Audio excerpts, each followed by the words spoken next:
Today's talk will be moderated and interpreted by the program's co-curator Eugene Lee. Hello, my name is Eugene Lee. I am the co-curator of the public program for the exhibition No Place Like Home, which is coming up at 𝑃𝑙𝑎𝑐𝑒 Art Center. First of all, I would like to thank each and every one of you who joined us today. Just to introduce myself briefly, for the past 6 years, I have been running a space called Next Door to the Museum, located in a rural village on the west side of Jeju Island. 미술관 옆집은 텃밭이 딸린 살림집이자 국내외 창작자를 위한 임시 거처이고 또 전시나 워크숍 등 다양한 형태의 사회적 모임을 도모하는 현장입니다. Hi, as Eugene mentioned, I'm Kari Konte, and it's so great to be a part of this talk, and I want to thank all of you for joining us. What you'll see as I talk for the first few minutes are a series of images. I won't talk about the images, but they will show several residencies that I work at, some images from Rethinking Residencies, and also there's an image of Mira Latterman-Ucalese's work, who I will talk about later. I'm thrilled to be in conversation with Eugene and Bibiana this evening, two forces whose work I admire greatly. While I am based in New York and Turkey, I am speaking to you this evening from Tokyo, where I'm a guest curator at Tokyo Arts and Space, and I'm privileged to be part of such a supportive and hospitable residency. Tokyo Arts and Space is one of the few curatorial residencies that exist.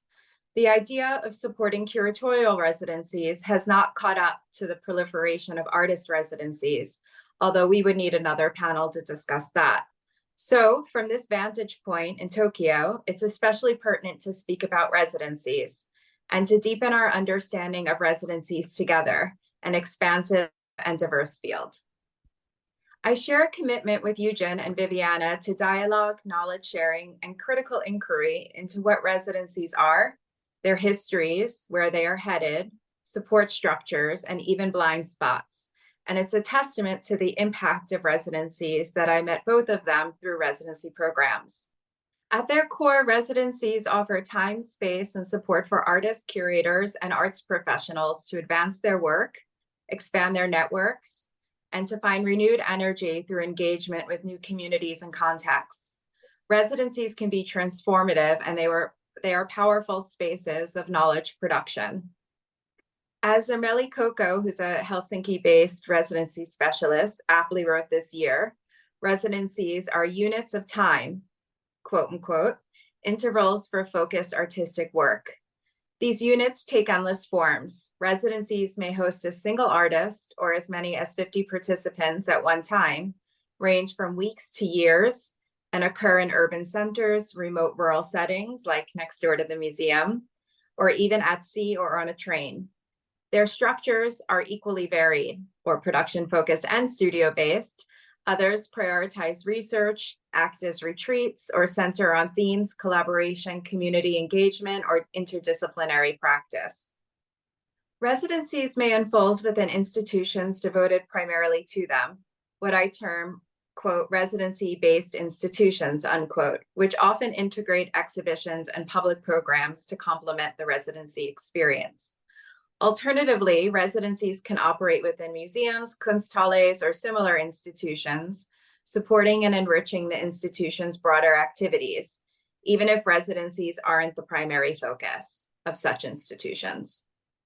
I work as an independent curator, although I hold several institutional roles, including at the International Studio and Curatorial Program, ISCP in New York, and Kai Art Center in Tallinn, both institutions that host residencies.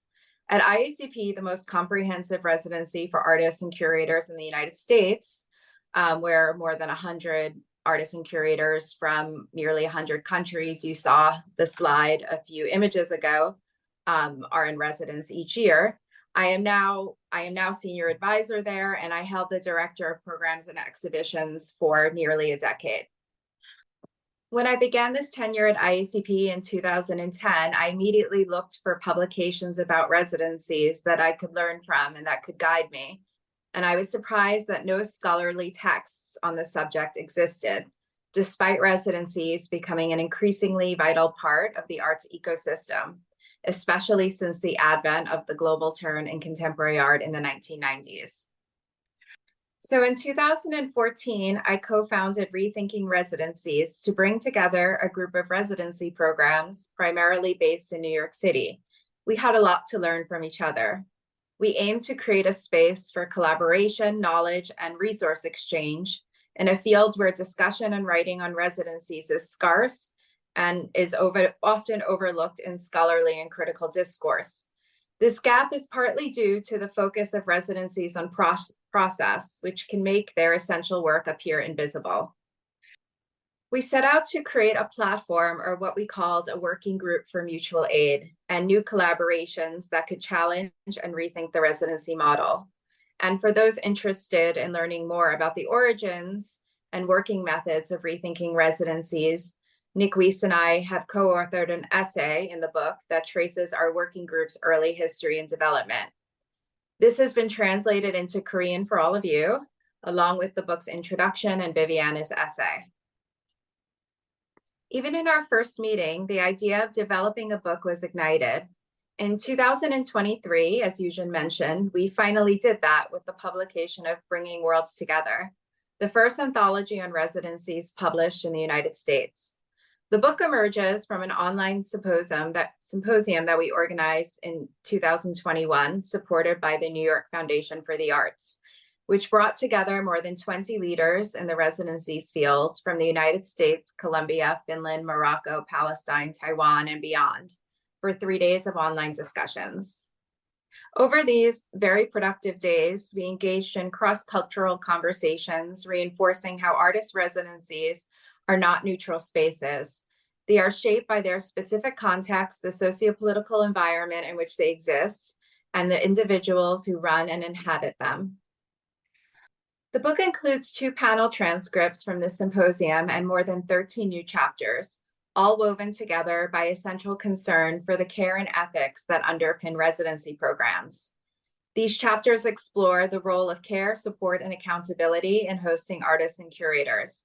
They examine what it means to create spaces where artists can thrive and meaningfully engage with their work and the communities that host them. The introductory essays in the book explore the history and impact of residencies in shaping artistic practice.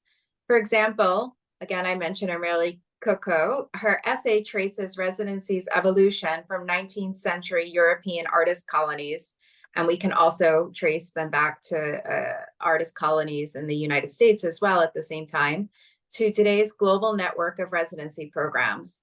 She helps us understand how residencies have always been connected to broader social, political, and environmental changes. This historical lens is apt because it shows that residencies have never been static.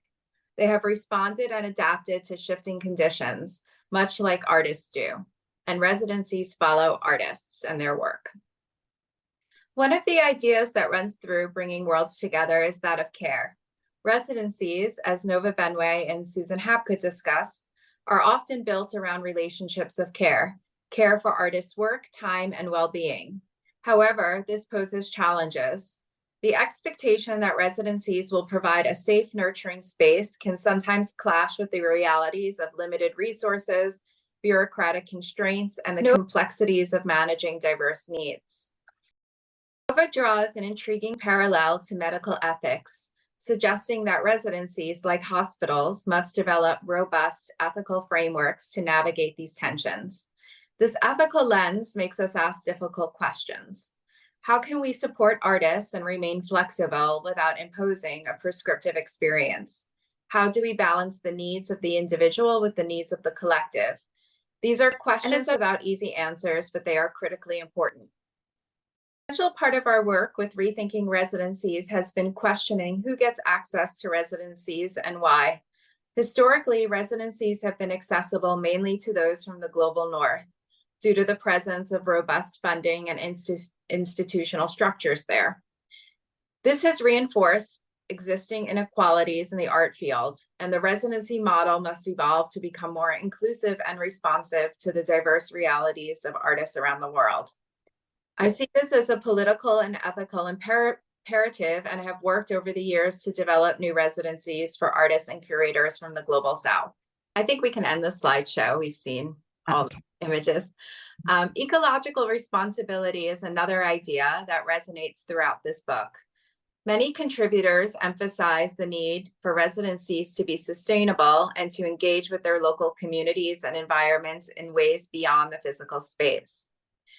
Artist and my own heroine, Meryl Latterman-Ukeles, in conversation with Dylan Gauthier, reflects on her 40-year residency with the New York City Department of Sanitation, a residency that in 2015 inspired a program called PAIR, Public Artists in Residence is what it stands for, in which New York City places or pairs, let's say, artists in residence at municipal agencies, such as the Department of Sanitation, Department of Homeless Services, and so on. Meryl's work has expanded the notion of a residency to include civic engagement, creating art about maintenance, undervalued labor, in collaboration with workers. Her approach challenges us to think about residencies as ecosystems where, in the book, residencies can impact the real world. In this interview, Meryl remarks the following about an artist undertaking a pair residency. She says that he is, quote, bringing his own world into multiple worlds. That's what residencies can enable, I think, this bringing worlds together, end quote. This is where we took the book's title from. We borrowed it from Meryl, and it is precisely what residencies do, bringing worlds together. Residencies create connections across boundaries, be they geographic, cultural, or disciplinary. But this process requires intentionality, care, and a willingness to rethink models. And this is what Bibiana does so astutely in her essay, Residencies, Epistemologies, in the book, for which she draws attention to the intersections between art residencies and research centers, and the untapped potential for residencies to act as critical sites of research production. 비비아나는 창작 레지던시 그리고 문화예술연구센터 이 둘의 교차점을 발견하고 레지던시가 얼마나 지식 생산에 있어서 중요한 플랫폼이 될 수 있는지에 주목하고 있습니다. Thank you, Eugene, for the translation.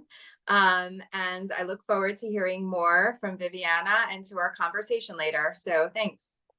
네, 통역에 감사하고요.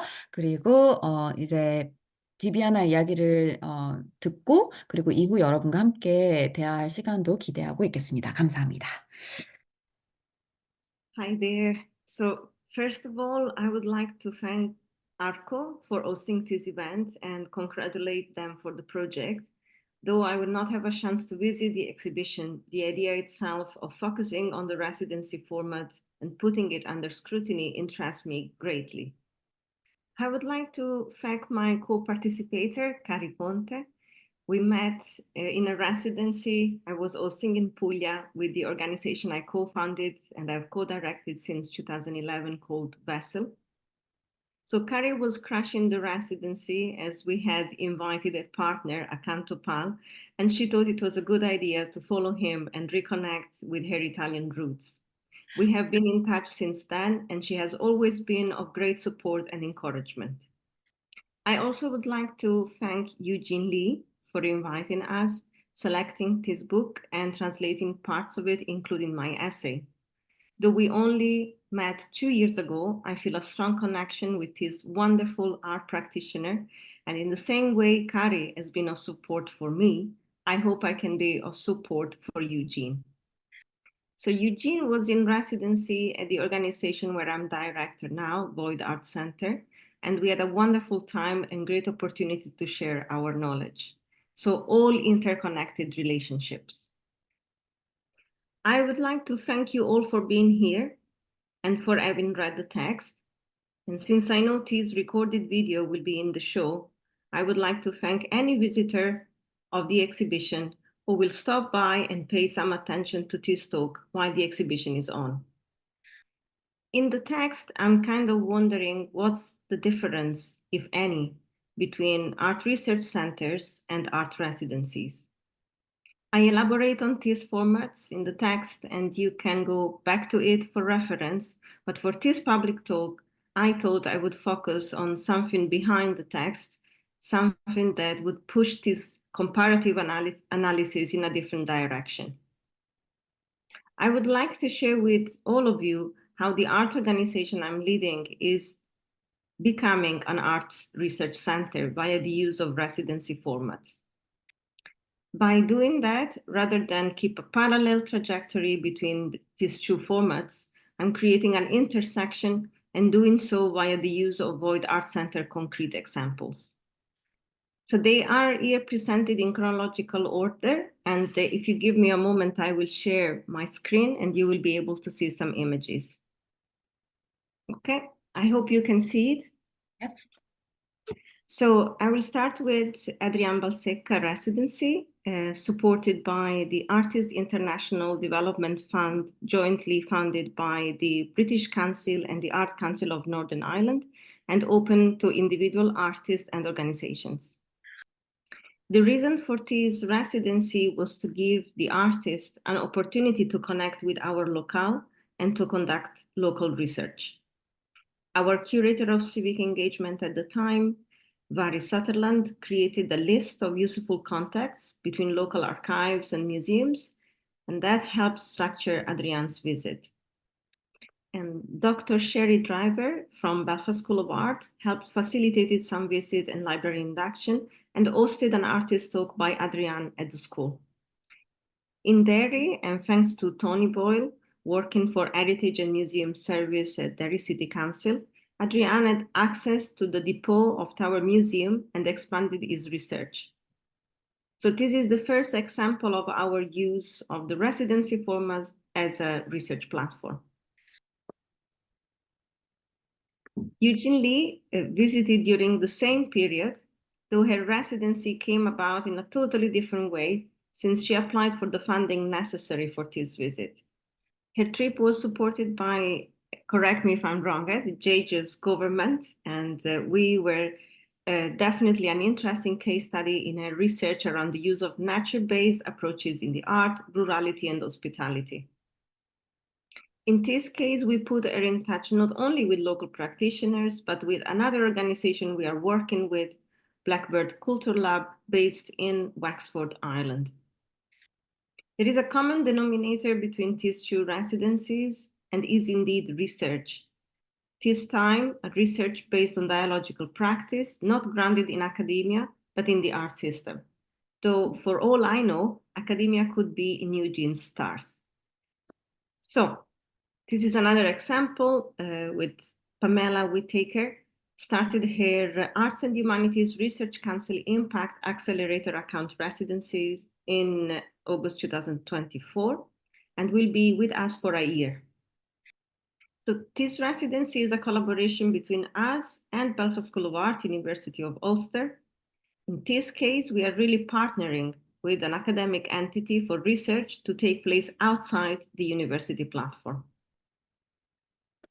And last but not least, Helam Puriamher's curatorial residency. This is the most recent and therefore the freshest in my memory. So for the residency at Void Art Center, Helam aimed to explore the potentialities of coffee houses through a multifaceted approach. This includes on-site exploration, archival research, a curator's talk, interviews with local artists, writers, publishers, and scholars, as well as an event in a coffee house where the general public was invited. This approach is designed to deepen the understanding of these vibrant social spaces. Residencies based on local research converts also in learning opportunities for us, Void Art Center. For example, with Helam, we learned that Ireland's earliest coffee houses began to appear in the mid-17th century, establishing a strong connection with the world of publishing, particularly newspapers. Many publishers not only operated these coffee houses, but also used them as venues for distributing reading material. Due to the high cost of books often driven up by publishing taxes, most people relied on free copies available in coffee houses for their reading. This establishment also boosted extensive archives and collections, including international books and newspapers, which were easily accessible to patrons. This availability fostered a vibrant culture of knowledge exchange and discourse in cities such as Derry. significantly enriching social and cultural life during this period. The Dairy Journal, launched in 1772, is a prime example of this phenomenon. Her research has been conducted in Tehran, London, Trieste, Istanbul, and Vancouver, which means an opportunity for us also to expand our networks. And to give an example of how this would differ from a standard academic format, I could mention a lunch we hosted at Void Art Center alongside our monthly potluck. Helen presented a research during a curator's talk and discussion. Together, we exchanged knowledge about informal learning environments within Irish culture and the difference between transactional spaces and those that enable conversation. We also spoke about gender within the history of coffee houses and the role that large corporations play in the loss of gathering spaces. This converts into an alternative way of learning and sharing knowledge. The residency was made possible through the generous support of the Arts Abroad grant from Canada Council for the Arts. I hope this gave a brief overview of what an art research-based residency could be, and I wanted to add that in 2022, and while working at the FINA Foundation as residency curator, I helped setting up the London Residency Network, and though I'm not based in London any longer, I keep connected with the network, and I hope some of these ideas I have shared today will be useful for our members and for you all. So thank you so much for listening, and thank you, Eugene, for the translation, and thank you, Kari, for joining me in this conversation.